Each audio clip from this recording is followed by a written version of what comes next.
Lindezas, agora que a gente já falou sobre a parte política, né, a parte de organização administrativa, quem manda nas coisas, a gente vai falar de economia. Então, economia é produção, distribuição e de bens, né, de produtos, das coisas materiais, quer dizer, das coisas que a gente precisa para sobreviver. Nessa época, essa primeira fase da formação do sistema capitalista, a gente chama de capitalismo comercial, porque o grande forte, a grande maneira de fazer dinheiro era com o comércio. E a gente dá nome a essa época, se fala muito em mercantilismo. Então, presta atenção, mercantilismo é o nome dessas práticas econômicas que vão andar lado a lado com o absolutismo na Europa. Então, os países absolutistas, os estados nacionais absolutistas, adotavam medidas econômicas e esse conjunto de medidas econômicas se chama mercantilismo. Qual que é o objetivo do sistema mercantil? É fazer com que o Estado se fortaleça e que a burguesia ganhe dinheiro, que é o objetivo dos dois. Eles ficam amiguinho para isso, porque todo mundo quer ganhar alguma coisa com isso. Então, o capitalismo vai nascer graças a essa intensa intervenção do Estado junto com a burguesia para fortalecer o país e ganhar dinheiro. Como funciona esse esquema? Vamos lá.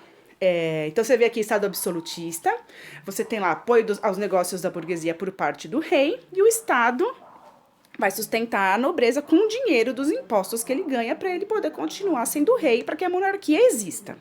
O que é o sistema mercantilista? Aí, ó, olha só os meios aqui na coluninha da direita primeiro. Primeira coisa que tinha que fazer, proteger a economia. A gente chama isso de protecionismo. O que significa protecionismo?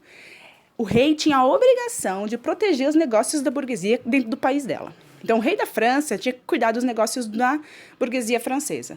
Como que ele podia fazer isso? Por exemplo, os caras na França estavam produzindo alguma coisa e vendendo muito, ganhando muito dinheiro. Aí vem, tipo, a Espanha com um produto ainda mais barato. Óbvio que as pessoas vão optar por comprar o produto mais barato, porque ninguém é idiota.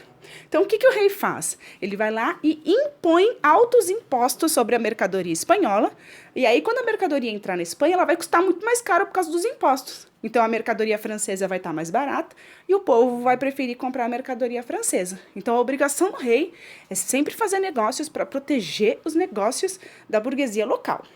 Segunda coisa, colonialismo. Olha que coisa bonita, gente, é fazer colônia. Porque é nessa época que os europeus, né, que foi o pior erro, né, que aconteceu na história da humanidade, pelo menos para nós que vivemos aqui na América, quando os europeus encostam aqui na América sem querer, e aí eles acham que a terra está vazia, que não tem ninguém aqui que importe, e aí eles começam a matar os índios, estuprar as índias, escravizar negro africano. E aí eles vão ganhar muito dinheiro com isso. Muito, muito, muito. Você percebe que a Europa, todo mundo fala hoje, a Europa é incrível, a Europa tem tudo. É óbvio. Porque a Europa colonizou e explorou o mundo inteiro, né? Explorou as terras dos outros, como se não tivesse ninguém. Enfiou a religião deles goela abaixo no mundo inteiro, como se as pessoas não tivessem expressões de fé. E os europeus, naquela época, também escravizaram milhões e milhões de pessoas. Então é fácil você juntar dinheiro e formar países lindos que tem de tudo. Outro meio mercantil de ganhar dinheiro, fortalecer o Estado, era a pirataria. E a Inglaterra era muito boa nisso. Você vê aqueles filmes de pirata, não é totalmente brisa, né? A Inglaterra bancava uns malucos, uns piratas, para saquear ou pelo menos destruir os navios mercantes, os navios de mercadoria do país dos outros. Porque eles estão competindo, gente, para ganhar dinheiro. O objetivo do rei da Inglaterra é fazer com que a Inglaterra ganhe mais dinheiro, que a burguesia inglesa ganhe mais dinheiro do que as outras. Então, os caras estão jogando aí do jeito que pode. E para terminar, balança comercial favorável. Isso aí a gente ouve até hoje, que é um termo econômico que se usa até hoje. Eu peguei o desenho aqui para explicar. Balança comercial é você medir as coisas que você compra e as coisas que você vende. Tudo que eu vendo do Brasil para outro país, eu chamo isso de exportação, que eu estou mandando para fora. Tudo que eu compro, né, de outro país para o Brasil, eu chamo de importação, porque eu estou trazendo de fora para dentro. Se eu vendo muito mais do que eu compro, se eu vendi 100 e comprei 20, me sobrou 80 de lucro, certo? Então, eu exportei mais do que importei. Então, isso é uma balança comercial favorável. Significa que eu tenho um superávit comercial, ou seja, que eu ganhei dinheiro nessas relações econômicas de venda com outros países. Agora, se eu vendi 20 e importei 100, eu perdi 80. Então, isso significa que eu tive um déficit comercial. Eu perdi dinheiro, o outro país ganhou. Então, esse era o objetivo dos caras. Era competir um com os outros para ganhar mais dinheiro, para vender mais. Porque a pessoa, ela vai comprar um produto. E aí ela vai comprar um produto produzido na França, ou na Inglaterra, ou na Espanha, ou em Portugal. Então, esses caras estão competindo para vender o seu produto. Qual que é o objetivo disso? O objetivo é o que a gente chama de metalismo, que é o entesouramento, ou seja, o acúmulo de metais preciosos, especialmente ouro. Beleza? Vamos para frente. Só para terminar agora, vamos falar um pouco de ideologia, da parte das ideias. Então, a burguesia e o rei resolvem fazer uma aliança e toda a população fala, então tá bom, vou obedecer esses caras porque eu sou trouxa, né? Embora a gente seja um pouco trouxa, porque a gente tem pouco conhecimento, formação política, existe sempre umas ideias que são, né, divulgadas na sociedade para nos convencer a fazer as coisas. A gente chama isso de teorias do absolutismo. Então, eu vou falar para vocês como que o poder do rei era justificado para a população e como que as pessoas, então tá, realmente tenho que obedecer. Fora que para você ter uma nação, para que pessoas morram na guerra em nome do seu país, em nome do seu lucro, você precisa convencer aquelas pessoas que elas são parte de alguma coisa. Então, como é que a gente convence as pessoas que elas são parte de alguma coisa? Primeiro, a gente vai ter dois teóricos da época, dois franceses, chamados Jean Bodin e Jacques Bossuet. Esses dois vieram com a teoria do direito divino dos reis, que é muito fácil. Deus é Deus, rei é rei porque Deus quis, né? Então, Deus faz tudo, ele escolheu aquele ser humano para ser o governador. Portanto, os poderes do rei são sagrados. Contrariar o rei é um pecado que te vai mandar para o inferno. Não existe poder, não existe limite para o poder do rei que não seja a vontade de Deus. Porque acima do rei, somente Deus. E o rei está acima das leis humanas, porque ele é um escolhido direto de Deus. Então você percebe que o rei ele pode fazer o que ele quiser, porque Deus quis. E quando você fala porque Deus quis, não tem argumento. Né? Se você acredita, não tem argumento.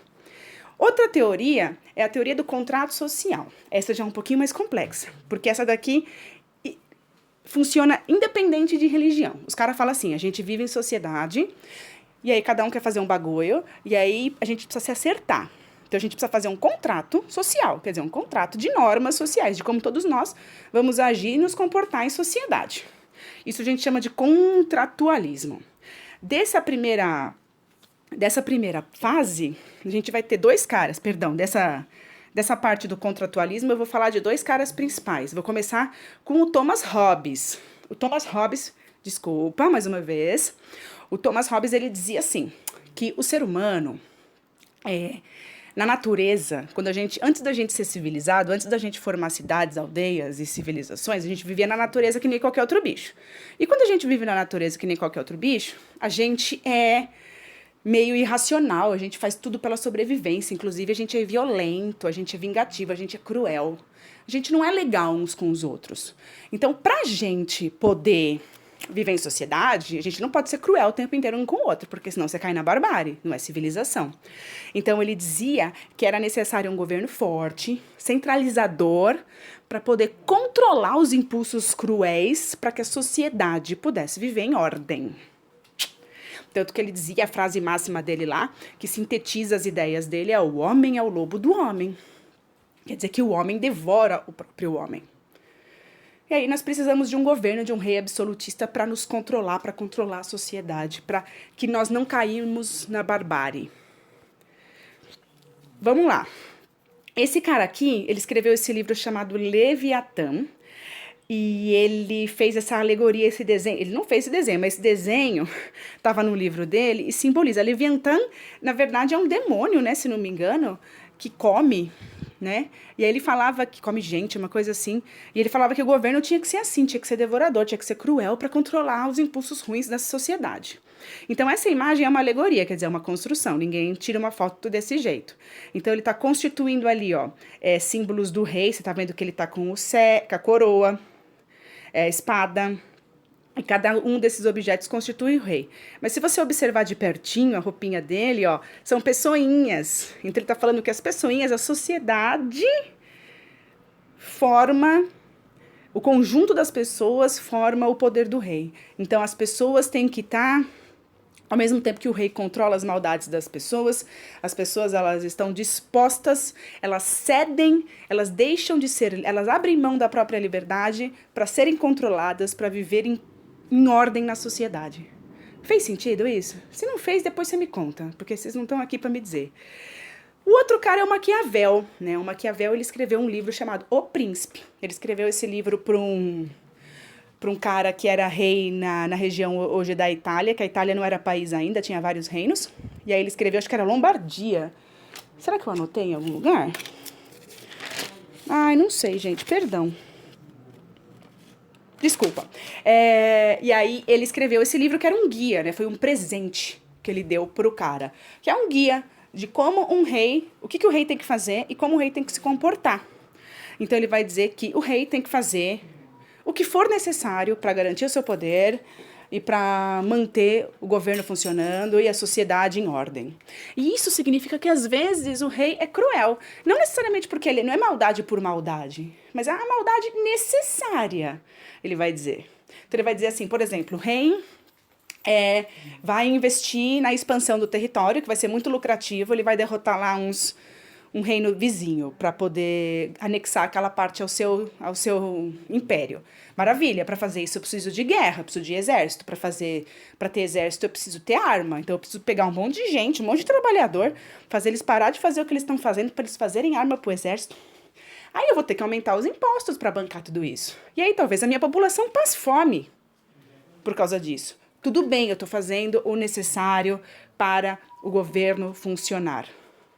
Então, Maquiavel tem um guia, um passo a passo de como o rei deveria manter o seu reinado. Então, só para finalizar, aqui eu fiz um quadrinho. Vamos falar assim, a gente tem o absolutismo monárquico, isso vai durar até a Revolução Francesa e até depois, mas a gente vai ter duas principais ideias para justificar o poder do rei. A teoria do contrato social, e o limite do rei é a vontade popular, até certo ponto, porque, segundo Maquiavel, o rei tem que fazer o que for necessário para manter o seu poder. E a teoria do direito divino, que o rei é rei porque Deus quis. Gente, uma boa sorte para vocês aí me ouvindo falar por quase 40 minutos. Por favor, respondam as questões no Google Formulário. Então, você pode já deixar o Google Formulário aberto, inclusive. Estou falando isso no final, que ótimo, né? Eu ouvi a aula e respondendo. Mas, enfim, responde até sexta, sábado agora, dia 22, 23 no máximo, para eu poder fechar as suas médias, porque eu tenho que entregar segunda sem falta. Tudo bem? Então, tá bom. Próxima aula a gente fala de reforma protestante e contra a reforma católica. Tchau, tchau.